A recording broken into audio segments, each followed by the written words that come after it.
সংবাদ সবাইকে স্বাগত জানাচ্ছি। আমি ফিরোজ তোহা। শুরুতেই সংবাদ শিরোনাম। বাংলাদেশের সর্বশেষ গুরুত্বপূর্ণ আপডেট সংবাদ আপনাকে স্বাগত। শুরুতেই সংবাদ শিরোনাম, পরে বিস্তারিত। শুরুতেই জানিয়ে দিব, শেখ হাসিনা কোনো পরামর্শই কানে নেননি, বললেন ইনু। জনরোষে পদত্যাগ করে ভারতে পালিয়ে যায় শেখ হাসিনা। এরপর আওয়ামী লীগ সহ এর শরিক দলগুলোর নেতাদের একের পর এক গ্রেপ্তার করা হচ্ছে। তাদের মধ্যে রয়েছে 14 দলের অন্যতম শরিক জাতীয় সমাজতান্ত্রিক দল জাসদের সভাপতি এবং সাবেক মন্ত্রী হাসানুল হক ইনু। তিনি বলেছেন, আমরা শেখ হাসিনাকে যাই বলতাম না কেন, শেখ হাসিনা অহংকারের বশত নিজের মতো করেই দেশ চালাতেন, এ কারণেই তার পতন হয়েছে, এমন মন্তব্য করেছেন জাসদের সভাপতি হাসানুল হক ইনু। এরপর জানিয়ে দিব 66 ডেপুটি এবং 161 সহকারী অ্যাটর্নি জেনারেল নিয়োগ। এদিকে বাংলাদেশ ব্যাংক টাকা ধার দিয়েই ইনকাম করেছে 40,000 কোটি টাকা। গত 2023-24 অর্থ বছরে বাংলাদেশ ব্যাংক প্রায় 40,000 কোটি টাকা আয় করেছে। পরিচালন ব্যয় বাদে নিট মুনাফা হয়েছে 15,100 কোটি টাকা। গত অর্থ বছরে বাংলাদেশ ব্যাংক সবচেয়ে বেশি আয় করেছে। বিভিন্ন ব্যাংকে স্বল্প মেয়াদী টাকা ধারের বিপরীতে এই টাকা আয় করেছে বাংলাদেশ ব্যাংক। এদিকে পৃথিবীতে এস আলমের মতো এত বড় কেউ ব্যাংক লুট করেনি। বিতর্কিত ব্যবসায়ী গোষ্ঠী এস আলম গ্রুপের সম্পদ বিক্রি করে আমানতকারীদের অর্থ ফেরত দেওয়া হবে। এজন্য এস আলমের সম্পদ এই মুহূর্তে কাউকে না কেনার আহ্বান জানিয়েছে বাংলাদেশ ব্যাংকের governor doctor Ahsan H Mansur. তিনি বলেছেন, এস আলম গ্রুপ যেভাবে ব্যাংক লুট করেছে, পৃথিবীর ইতিহাসে এত বিপুল পরিমাণ টাকা আজ পর্যন্ত পৃথিবীর কেউই লুট করতে পারেনি। শুধুমাত্র এস আলম গ্রুপের সাইফুজ্জামান চৌধুরী তিনি করেছেন। এবারে জানাবো, জামাত ইসলাম কখনোই ক্ষমতায় গেলে গণমাধ্যমের হস্তক্ষেপ করবে না, বললেন জামাতের আমির ডক্টর শফিকুর রহমান। এবং সর্বশেষ জানিয়ে দিব, সাবেক বাণিজ্যমন্ত্রী টিপু মুন্সি গ্রেপ্তার। সাবেক বাণিজ্যমন্ত্রী টিপু মুন্সিকে রাজধানীর গুলশান থেকে আটক করেছে র্যাব। বুধবার রাত 1:38 এক খুদে বার্তায় বিষয়টি নিশ্চিত করেছে র্যাবের legal and media wing. Tipu Munshi 2001 সালে 8ম জাতীয় সংসদ নির্বাচনে রংপুর 4, পীরগাছা এবং কাউনিয়া আসন থেকে আওয়ামী লীগ থেকে মনোনয়নপত্র নিয়ে পরাজিত হয়েছিলেন। পরে 2008 সালে 9ম এবং 2014 সালে 10ম ও 2018 সালে একাদশ জাতীয় সংসদ নির্বাচনে ওই আসন থেকে সংসদ সদস্য নির্বাচিত হয়েছেন এবং তিনি গত নির্বাচনে আওয়ামী লীগ সরকারের বাণিজ্যমন্ত্রী ছিলেন। তবে নানা অনিয়মে গত মেয়াদের পর তিনি বাণিজ্যমন্ত্রীর পদ আর পাননি। প্রিয় দর্শক, শেখ হাসিনা পালানোর পর আজ তার এই সাবেক বাণিজ্যমন্ত্রী টিপু মুন্সি গ্রেপ্তার হয়েছে র্যাবের কাছে। এতক্ষণ শুনছিলেন সংবাদ শিরোনাম, এবারে বিস্তারিত। তবে তার আগে বন্ধুরা, অনুরোধ থাকবে এই সংবাদটিতে একটি লাইক দিন। এই চ্যানেলে আপনি নতুন হয়ে থাকলে আমাদের সংবাদটি দেখতে দেখতে চ্যানেলটি সাবস্ক্রাইব করে রাখুন। কমেন্ট করে আপনার মূল্যবান মতামত জানিয়ে দিন বন্ধুরা, আপনি বিশ্বের কোন দেশ থেকে বা বাংলাদেশের কোন স্থান থেকে আমাদের সংবাদটি দেখছেন এবং শুনছেন। এবারে বিস্তারিত। শেখ হাসিনা কোনো পরামর্শই কানে নেননি ইনু। জনরোষে পদত্যাগ করে ভারতে পালিয়ে যায় সাবেক প্রধানমন্ত্রী শেখ হাসিনা। এরপর আওয়ামী লীগ সহ এর শরিক দলগুলো নেতাদের নামে একের পর এক মামলা করা হচ্ছে। তাদের মধ্যে একজনের 14 দলের অন্যতম শরিক জাতীয় সমাজতান্ত্রিক দল জাসদের সভাপতি এবং সাবেক মন্ত্রী হাসানুল হক ইনু। রাজধানীর আদাবর থানায় করা পোশাক শ্রমিক রুবেল হত্যা মামলায় বর্তমান রিমান্ডে আছেন তিনি। বুধবার 28 আগস্ট ঢাকা মহানগর গোয়েন্দা পুলিশ ডিবি সূত্র থেকে জানা গেছে, জিজ্ঞাসাবাদের ক্ষেত্রে আন্দোলন দমনে আওয়ামী লীগের সাধারণ সম্পাদক এবং সাবেক সেতুমন্ত্রী ওবায়দুল কাদেরের কূটকৌশল সম্পর্কে তথ্য দিয়েছেন তিনি। হাসানুল হক ইনু বলেন, শেখ হাসিনা সরকারের প্রথম 5 বছর আমি মন্ত্রী ছিলাম, পরে 10 থেকে 11 বছরে আমরা সরকারে ছিলাম না, তবে 14 দলে জোটের শরিক ছিলাম। জোটের শরিক হিসেবে আমরা শেখ হাসিনাকে অনেক পরামর্শ দিয়েছি।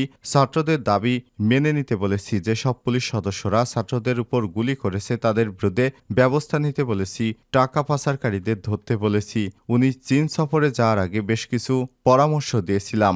আমাদের কোনো পরামর্শই তিনি কানে নেননি। তিনি বলেন, আমরা নির্দোষ। শেখ হাসিনা আমাদের কথায় চলতো না, আমাদের কথা তিনি কানে নিতেন না। সুতরাং যা কিছু হয়েছে সবকিছু শেখ হাসিনারই দোষ। 66 ডেপুটি এবং 161 সহকারী অ্যাটর্নি জেনারেল নিয়োগ। উচ্চ আদালত রাষ্ট্রপক্ষের দায়িত্ব পালনের জন্য 66 জন ডেপুটি অ্যাটর্নি জেনারেল নিয়োগ করেছে সরকার। এছাড়াও 161 জন সহকারী অ্যাটর্নি জেনারেল নিয়োগ করা হয়েছে। বুধবার 28 আগস্ট রাষ্ট্রপতির আদেশক্রমে তাদের নিয়োগ দিয়েছে আইন মন্ত্রণালয়ের সলিসিটর কার্যালয় থেকে পৃথক এক প্রজ্ঞাপন জারি করা হয়েছে। একই সঙ্গে সম্প্রতি অন্তর্বর্তী সরকারে নিয়োগকৃত 9 জন ডেপুটি অ্যাটর্নি জেনারেল ব্যতীত শেখ হাসিনা সরকারে নিয়োগকৃত সব ডেপুটি অ্যাটর্নি জেনারেলের নিয়োগ বাতিল করা হয়েছে। বাংলাদেশ ব্যাংকের মুনাফা বেড়েছে 40,000 কোটি টাকা। গত 2023-24 অর্থ বছরে বাংলাদেশ ব্যাংক প্রায় 40,000 কোটি টাকা আয় করেছে। পরিচালনা ব্যয় বাদে নিট মুনাফা হয়েছে 15,100 কোটি টাকা। গত বছরে বাংলাদেশ ব্যাংক সবচেয়ে বেশি আয় করেছে। রেপো, স্পেশাল রেপোর বিপরীতে বিভিন্ন ব্যাংকে দেওয়া স্বল্প মেয়াদী ধারের বিপরীতে এই টাকা ইনকাম করেছে বাংলাদেশ ব্যাংক। কেন্দ্রীয় ব্যাংক গত অর্থ বছরে 32,21,000 কোটি টাকা ধার দিয়েছে বাণিজ্যিক ব্যাংকগুলোকে, যা আগের 7 বছরে দেয়া মোট ধারের পরিমাণকেও ছাড়িয়ে গেছে। গতকাল বুধবার বাংলাদেশ ব্যাংকের পরিচালনা পর্ষদের বৈঠকে গত অর্থ বছরে বার্ষিক হিসাব বিবরণী অনুমোদন হয়। কেন্দ্রীয় ব্যাংকের সভাকক্ষে গভর্নর আহসান এইচ মনসুরের সভাপতিত্বে অনুষ্ঠিত বৈঠকে অন্য পরিচালকরা উপস্থিত ছিলেন।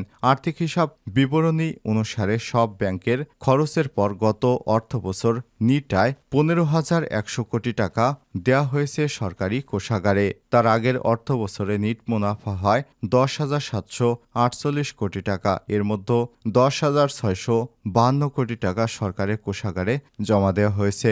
বাংলাদেশ ব্যাংকের তথ্য অনুযায়ী 2023-24 অর্থ বছরে ব্যাংক ব্যবস্থা থেকে সরকারের নিট ঋণ দেখানো হয়েছে 94,282 কোটি টাকা। এর মধ্যে বাণিজ্যিক ব্যাংকগুলো থেকে দেখানো হয়েছে 97,927 কোটি টাকা।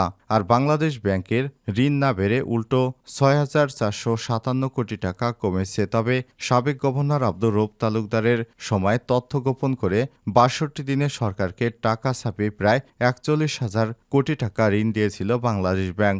যদিও বাংলাদেশ ব্যাংকের মাসিক প্রতিবেদনে দেখা যাচ্ছে 2023-24 অর্থ বছরে সরকারের ব্যাংক থেকে নিট ঋণ ছিল 82,609 কোটি টাকা। বাংলাদেশের ব্যাংক সরাসরি ঋণ সরবরাহ করলে মূল্যস্ফীতি বাড়ে। এমনিতেই এখন 11% উপরে মূল্যস্ফীতি রয়েছে। পৃথিবীতে এস আলমের মতো কেউ ব্যাংক লুট করেনি। বিতর্কিত ব্যবসায়ী গোষ্ঠী এস আলম গ্রুপের সম্পদ বিক্রি করে আমানতকারীদের অর্থ ফেরত দেওয়া হবে। এজন্য এস আলমের সম্পদ এই মুহূর্তে কাউকে না কেনার আহ্বান জানিয়েছে বাংলাদেশ ব্যাংকের governor doctor Ahsan H Mansur. এ সময় তিনি বলেন, এস আলম ইতিহাসের প্রথম ব্যক্তি যিনি সুপরিকল্পিতভাবে ব্যাংক লুট করেছেন। এমন সুপরিকল্পিতভাবে রাষ্ট্রযন্ত্রকে ব্যবহার করে পৃথিবীতে কেউ ব্যাংক ডাকাতি করেছে কিনা তা আমার জানা নেই। এটা এমন এক মডেল যা সব সময় এড়িয়ে যেতে হবে। বুধবার বাংলাদেশ ব্যাংকে এক সংবাদ সম্মেলনে সব কথা বলেন governor doctor Ahsan H Mansur. এ সময় বাংলাদেশ ব্যাংকের ঊর্ধ্বতন কর্মকর্তারা উপস্থিত ছিলেন। ব্যাংকে বন্ধক নেই এমন সম্পত্তি বিক্রির চেষ্টা করছে এস আলম গ্রুপ। এ বিষয়ে বাংলাদেশ ব্যাংকের পদক্ষেপ সম্পর্কে সাংবাদিকেরা জানতে চাইলে গভর্নর বলেন, এটা আইনগত প্রক্রিয়ার মাধ্যমে করতে হবে। আমরা সরকারকে পদক্ষেপ নিতে বলবো এই গ্রুপের সম্পদ যেন কেউ না কেনে। সম্পদ বিক্রি করে আমানতকারীদের অর্থ ফেরত দেওয়া হবে।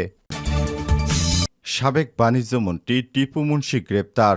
সাবেক বাণিজ্যমন্ত্রী টিপু মুন্সিকে রাজধানীর গুলশান থেকে গ্রেপ্তার করেছে র্যাব। বুধবার রাত 1:38 এক খুদে বার্তায় বিষয়টি নিশ্চিত করেছে র্যাবের legal and media wing. Tipu Munshi 2001 সালে 8ম জাতীয় সংসদ নির্বাচনে রংপুর 4 পীরগাছা কাউনিয়া আসন থেকে আওয়ামী লীগ থেকে মনোনয়ন নিয়ে পরাজিত হয়েছিলেন। এরপর 2008 সালে 9ম এবং 2014 সালে 10ম এবং 2018 সালে একাদশ জাতীয় সংসদ নির্বাচনে ওই আসন থেকে সংসদ সদস্য নির্বাচিত হয়েছেন।